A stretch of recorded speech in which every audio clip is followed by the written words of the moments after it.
Welcome to ePathshala. I'm Dr. Vishal Jadhav, Associate Professor, Department of Sociology, Tilak Maharashtra Vidyapeeth, Pune. Today we are going to look at a module called Feminism, Sociology and Max Weber, which comes under the paper called Classical Sociological Theory. Until now we have learned a little bit about what feminism is and how the feminist movements began in 1960s and 70s in the West. Its critique of the canons of sociology, especially of the classics of Marx, Weber and Durkheim, brought out a reflection of how knowledge production can invisibilize women and women's experiences and their worldviews. This particular module will look at how feminism tries to critique and extrapolate the findings and the theoretical foundations of Max Weber.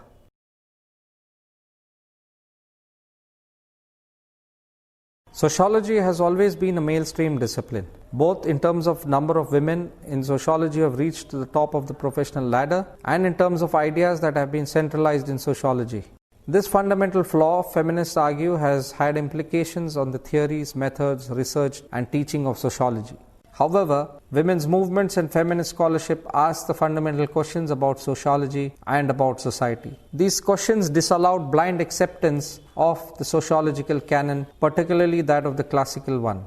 George Ridzer, in his book Sociological Theory, discusses how the contributions of women sociologists in the classical age of sociology have been overlooked and how it was feminist activism of the second wave of feminism aimed at retrieving these women and their work. One could ask, had these women been given a proper representation in the canon, would sociology have been shaped differently? More particularly, would sociological theories of gender have been any different? What we can say with confidence is that the impact of feminism has been such that the contemporary sociology can no longer ignore the questions of gender in its analysis. The attempt of a feminist scholarship has been to question male-stream disciplines, critique them and refashion them. This has had obvious implications within sociology too. As mentioned earlier, feminist sociology asks basic questions about the number of women in sociology and what happens to them and their contributions. It also asks more fundamental questions about the nature of sociology itself. Feminists not only seek answers to the problem of the lack of women sociologists as professors in the Department of Sociology, but also challenge ontological and epistemological questions about how sociologists look at the world around them. The feminist effort is not only to see how gender shapes men and women in society, but also to uncover the very gendered nature of the social world. Since sociology is about understanding the relationship between our own personal experiences and the social structures we inhabit, the articulated aim of sociology has always been the study of social structures and the study of the individual and its relationship to it. Following such a vision of sociology, it is necessary to ask the sociological questions from the standpoint of women.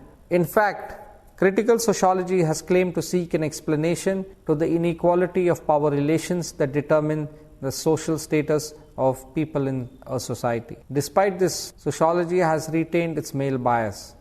Arguably, this is because sociology emerged within the context of the Enlightenment, when society in the West was organized on the Cartesian binary of mind-body, public-private, culture-nature, male-female, so forth and so on. It was through questioning of this divide that led to a serious foundational challenge to sociology.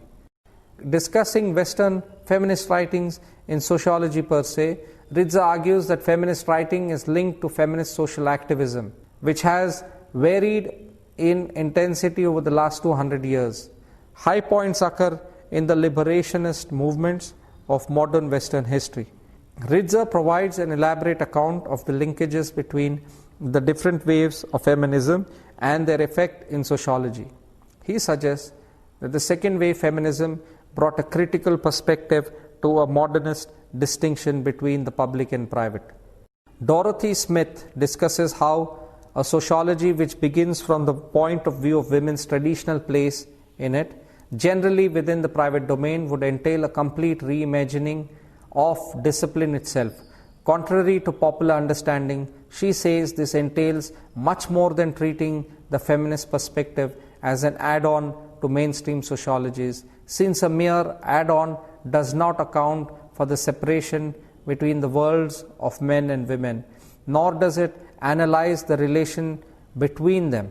Sociology needs an epistemological shift in order to be centered on the women's perspective, and a mention of a gender perspective to pacify feminists is not enough.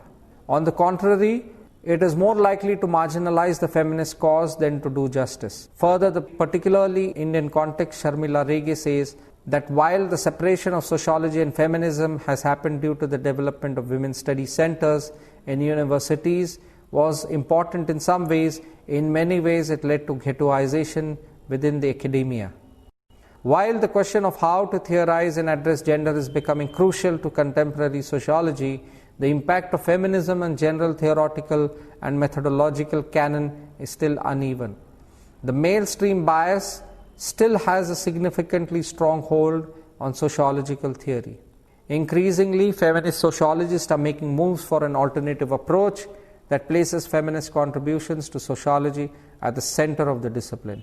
Also, feminist sociologists are trying to establish connections between sociological theory, both by critiquing it and seeking continuities. This module is an effort to do with the work of Max Weber. In no measure is the module exhaustive.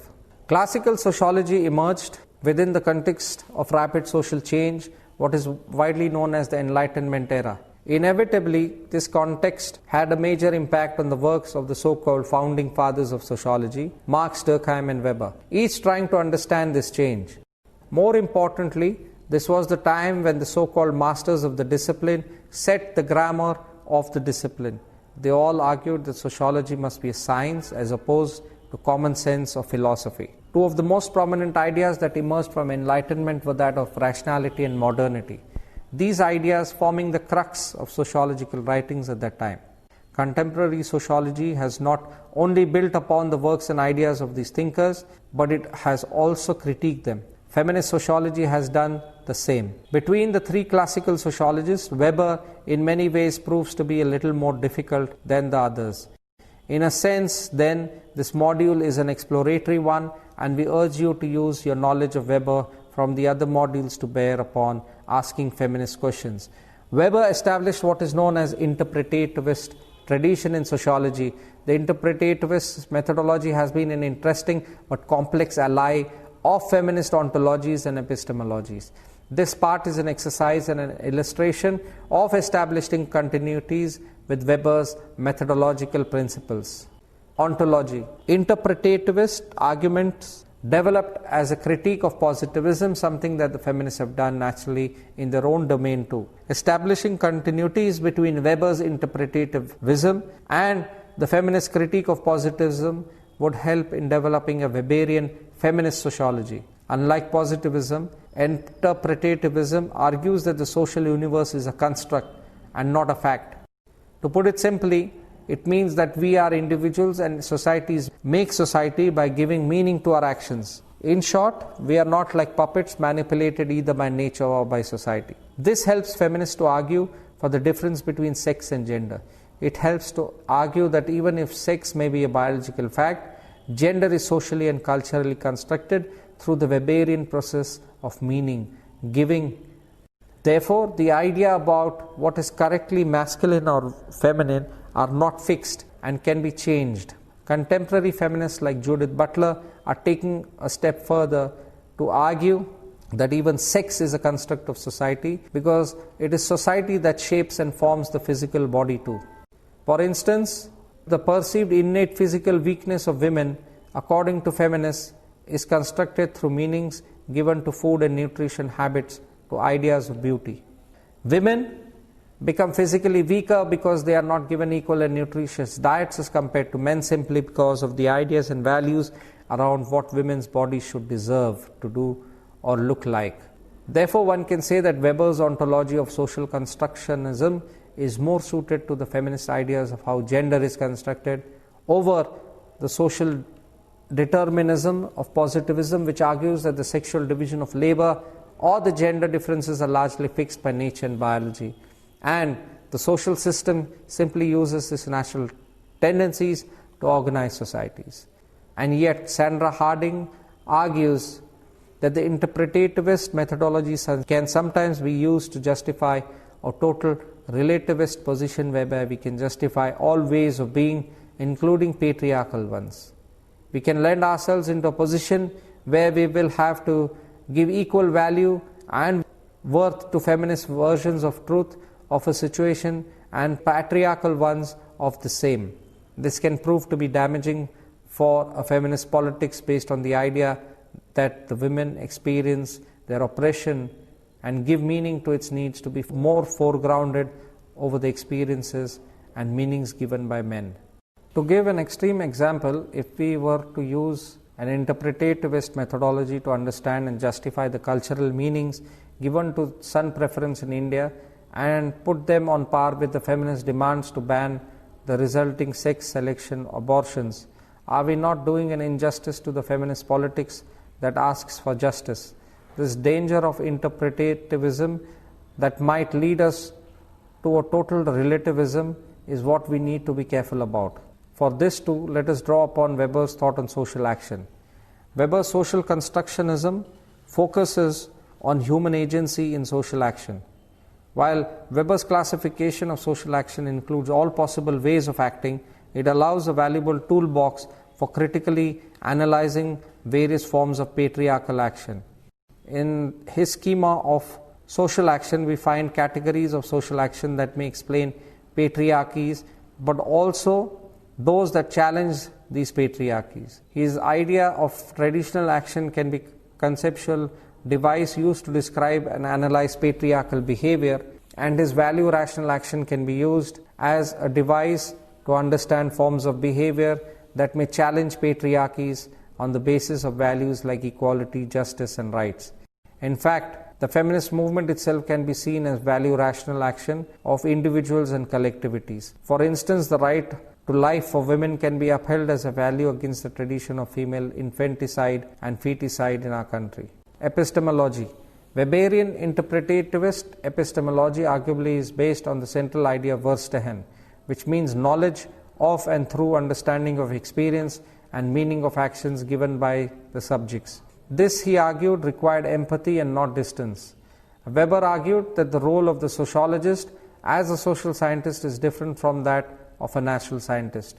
He argued that while natural sciences can explain and predict through observation and experiments, the goal of the social sciences is different because the subject of the social science is different.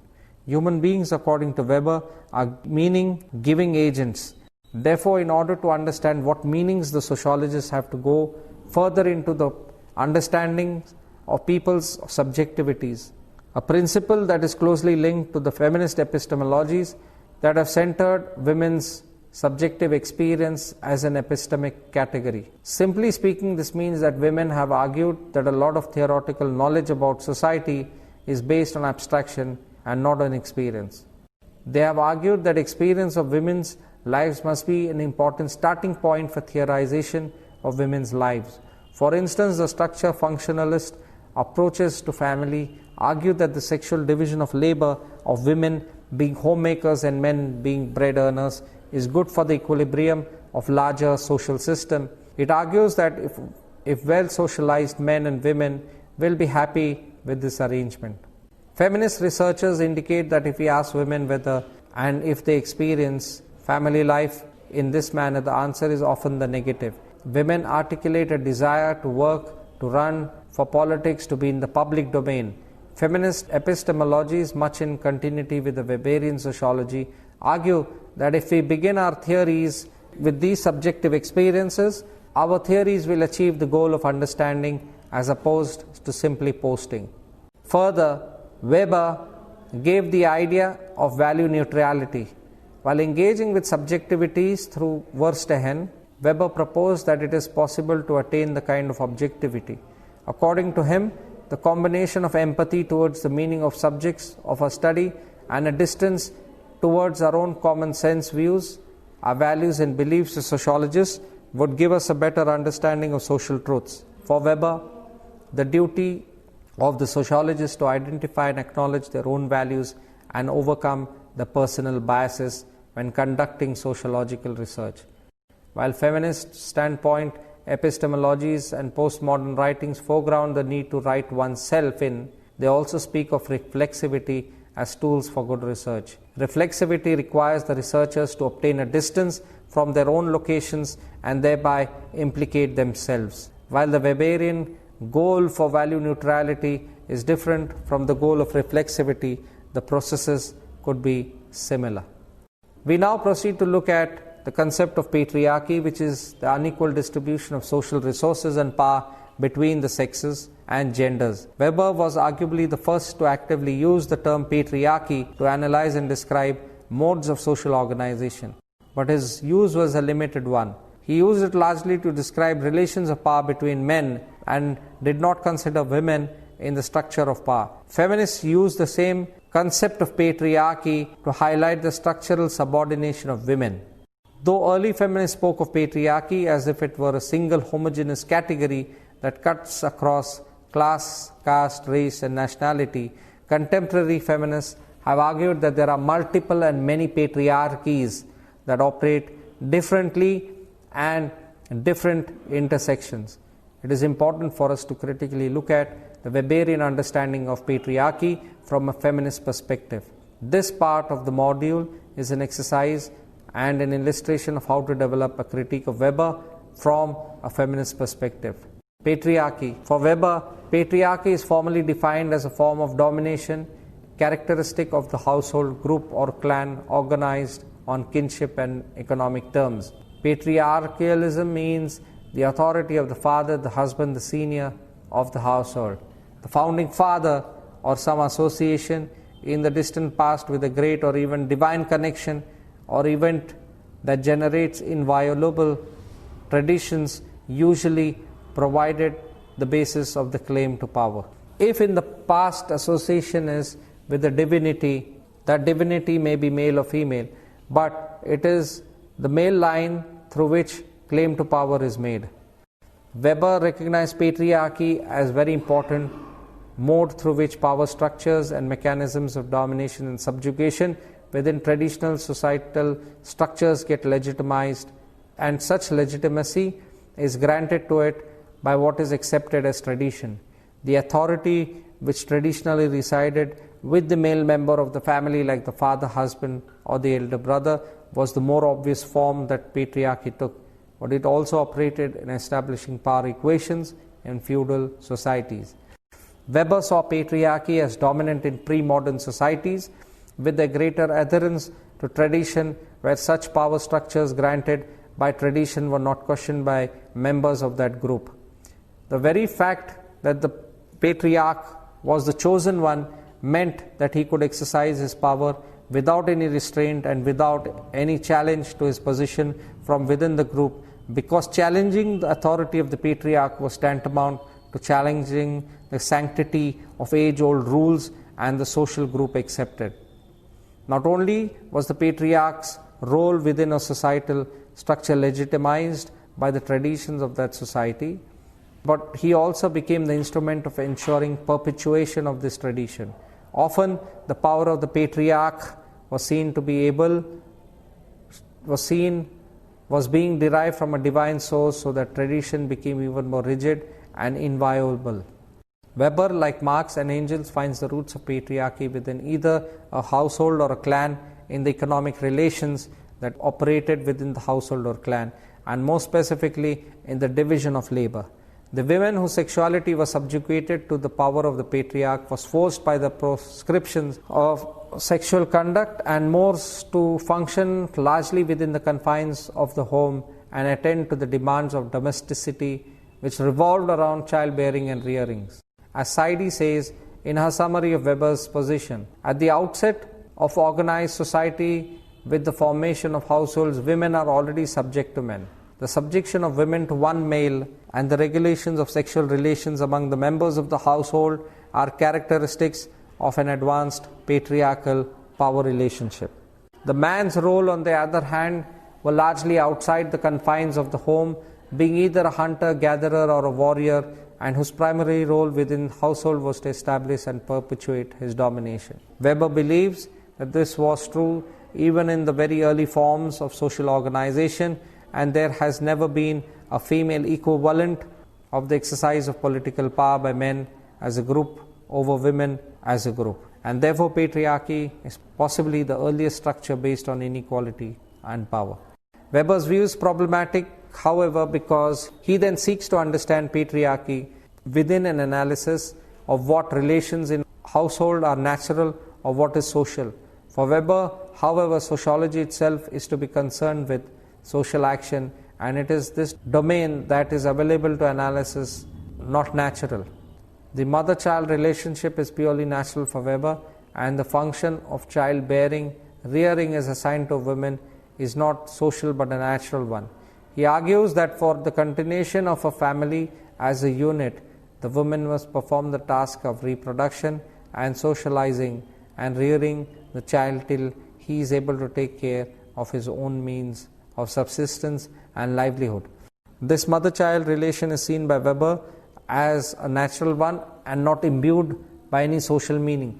This is in contrast to the relations that a man establishes with other men outside the confines of his home, because their patriarchal equations are not operative and other processes take over which set up other hierarchies and other forms of domination. These lead to ruler-ruled, master-slave, employer-employed kind of relationships, and these are relations that eventually take the forms through complex societal, legal and political processes of social structures today. Thus, while recognizing the primacy of patriarchal domination in generating inequity in society, Weber legitimates it by calling it natural and moving it completely outside the sphere of the social. By making this questionable separation, Weber provides an indirect justification for the continuation of patriarchal domination and the superiority of man in society. In the process, what he calls social is completely degendered, but in spite of this, it is only men who inhabit this sphere of the social, whereas women are completely obliterated. For Weber, what changes the older forms of patriarchal domination are the rationalizing processes of modernity, and through these processes, he argued, status was replaced with contract, or as Winkler puts it, Weber believed that women's status as oppressed member of the patriarchal household is replaced by her lower bargaining power in the contractual marriage. But because of Weber's understanding of patriarchy itself as natural and not social, these shifts can only be formal, and they are always referring to an underlying patriarchy. Weber's analysis is problematic in several respects and has been dealt with as such by feminists. Firstly, he simply does not provide a framework within which to understand the skewed gendered relations within the household. While recognizing that is skewed, he simply accepts this is a natural given, thereby positing a natural inferiority of women as compared to men. The women of equality of the sexes is not one that exists for him at all, so he does not have to address ways of trying to bring such an equality. The inequality is a natural order for him, so women have no escape from the trap of patriarchy. As Saidi says, Weber's analysis obscures the nature of power in sex relations and reinforces the idea that patriarchal forms are natural and historically inevitable and unchangeable. He also does not distinguish carefully between childbearing and child rearing. While the first of these, because of biological inevitabilities, is the responsibility of the women, child rearing is not to be that of the women alone. The idea of sharing the responsibility of child rearing by father and even other members of family like grandparents and siblings is something Weber does not even pause to think. On the flip side though, as the child grows up and starts developing as a social being, his relationship with society is mediated by his father and not mother. It is the father who lends social and legal legitimacy to the child and the child's relationship to his parents. Even the mother-child relationship is something that the father lends legitimacy to.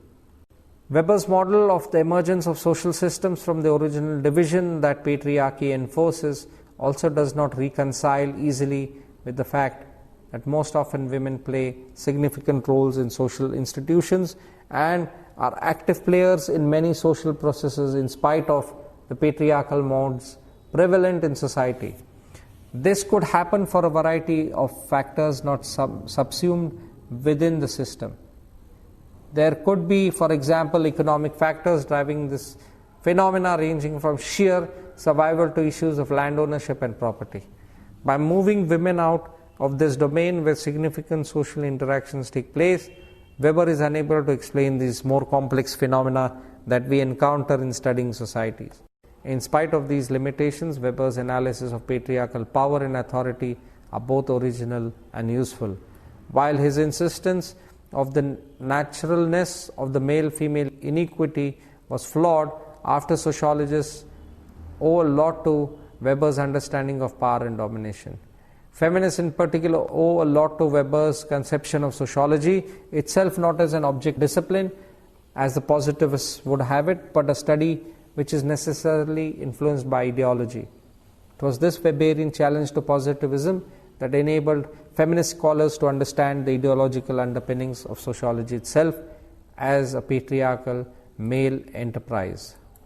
To finally conclude, this module has seen that Max Weber, though he was an interpretativist, wherein he used a methodological tool called Verstehen or interpretative understanding, which was very useful for the feminists themselves, it is interesting to see how the feminists have used this method to critique the work of Weber itself. So, from this module we have also learned that sociology, at least early sociology, was reflexive to some extent, but through the intervention of the feminists, we have seen that the classics can be reread from different perspectives.